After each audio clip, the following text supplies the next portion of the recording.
बीचे बाजार देखो पंडित जी मारे ले पाउच बीचे बाजार देखो पंडित जी मारे ले पाउच बीचे बाजार देखो पंडित जी।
बीचे बाजार देखो पंडित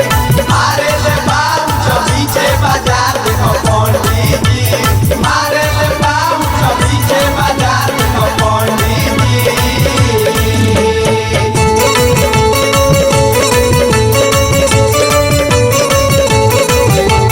होली है पूरा मानो होली है।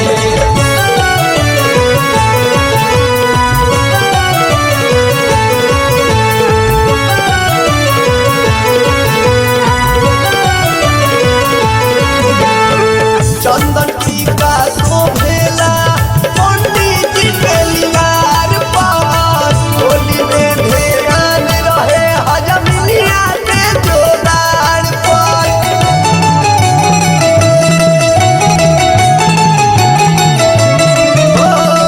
चंदन टीका शोभेला पंडित जी के लियार पर होली में ध्यान रहे हजमिया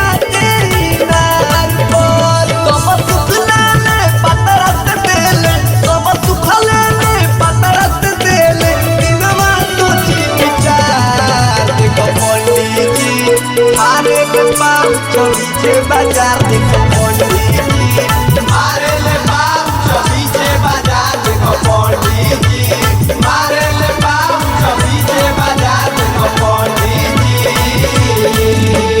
होलिया में हजमा के कामे आवे राजमा होलिया में हजमा के कामे आवे राजमा मिले ना मुर्गा उधार देखो पंडित जी मारे ले पाउच बीचे बाजार देखो